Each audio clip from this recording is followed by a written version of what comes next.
यह एक magnetic flywheel rotor है जो इंजन के क्रैंकशाफ्ट के साथ डायरेक्ट जुड़ा होता है और इंजन आरपीएम के स्पीड के बराबर लगातार घूमता रहता है। इसके अंदर का गोलाकार हिस्सा एक परमानेंट मैग्नेट होता है और बाहर भी एक छोटा मैग्नेट होता है, जैसे यहाँ पीला रंग से दिखाया गया है, जिसका उपयोग हम थोड़ी देर बाद में देखेंगे। अब इस रोटर के अंदर एक स्टेटर कॉइल डाल दिया जाता है। स्टेटर मतलब शांत और कॉइल मतलब कॉपर का गोलाई में लपेटा हुआ तार, जिसमें एक तरह का कवर भी चढ़ा होता है। अब कॉइल के बाहर रोटर मैग्नेट के लगातार घूमने की वजह से यह लगातार एसी करंट बनाएगा। चूँकि रोटर फ्लाईव्हील का आरपीएम लगातार घटता बढ़ता रहता है, इसलिए कॉइल में बनने वाला एसी करंट भी लगातार घटता बढ़ता रहेगा। जैसे यह 1000 आरपीएम पर 20 वोल्ट एसी करंट तो 3000 आरपीएम पर 50 वोल्ट एसी बना सकता है। हमें इस करंट का उपयोग करके ही इंजन के स्पार्क प्लग में स्पार्क बनाना होता है, साथ ही साथ बैटरी को लगातार चार्ज करना भी होता है। इसके अलावा गाड़ी के सारे लाइट्स को या तो इसी एसी करंट या तो बैटरी के करंट से जलाया जाता है।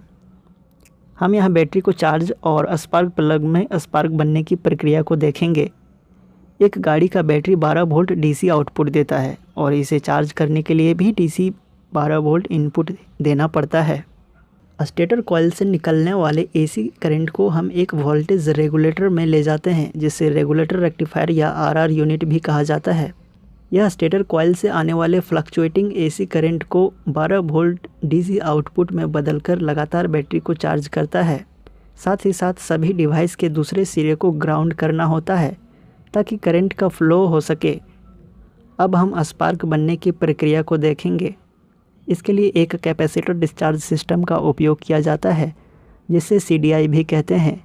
जैसा कि इसका नाम है, इसके अंदर एक कैपेसिटर होता है जो कि खुद को करंट लेकर चार्ज करता है, और जब यह करंट लेना बंद करता है तो इसी करंट को छोड़कर खुद को डिस्चार्ज कर लेता है ताकि अगली बार फिर से चार्ज हो सके।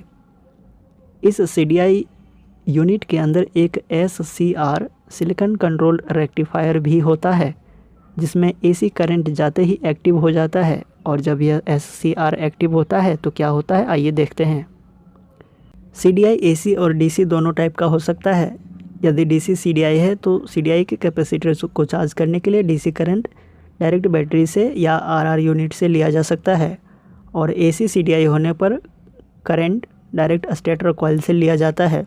वैसे इस एसी करंट को सीडीआई के अंदर जाते ही पहले डीसी में बदला जाता है और यह कैपेसिटर को लगातार चार्ज करता है। अब यहाँ रोटर फ्लाईव्हील के बाहर एक छोटा कॉइल भी होता है, जिसके नज़दीक से ये येलो मैग्नेट गुजरने से इसमें एसी करंट या एसी पल्स बनता है, जो बहुत छोटा समय के लिए होता है। इसे पिकअप कॉइल कहते हैं। इससे निकला एसी पल्स सीडीआई के अंदर के एससीआर को हीट करता है, जिससे एससीआर एक्टिव हो जाता है। एससीआर के एक्टिव होते ही स्टेटर कॉइल से आने वाला करंट कैपेसिटर में न जाके एससीआर के माध्यम से ग्राउंड में चला जाता है। अब जैसे ही सीडीआई के कैपेसिटर में करंट जाना बंद होता है, यह अपने पहले जमा किए हुए करंट को इग्निशन कॉइल में भेजकर खुद को डिस्चार्ज कर लेता है। पिकअप कॉइल से आने वाला करंट के बंद होते ही एससीआर डीएक्टिवेट हो जाता है और करंट फिर से कैपेसिटर को चार्ज करने लगता है। यह प्रक्रिया पिकअप कॉइल की वजह से लगातार होते रहता है। सीडीआई के कैपेसिटर से निकलने वाला करंट इग्निशन कॉइल के प्राइमरी कॉइल में पहुंचता है। इग्निशन कॉइल में 2 कॉइल होते हैं। सेकेंडरी कॉइल में नंबर ऑफ टर्न्स मतलब गोलाई में तारों की संख्या प्राइमरी कॉइल की तुलना में 100 गुना ज़्यादा होते हैं। यह एक ट्रांसफार्मर की तरह काम करता है और सीडीआई से आने वाले करंट को आसानी से 20,000 से 30,000 वोल्ट में बदल देता है। यह हाई वोल्टेज एचटी केबल मतलब हाई टेंशन केबल के माध्यम से सीधा स्पार्क प्लग में पहुंचता है।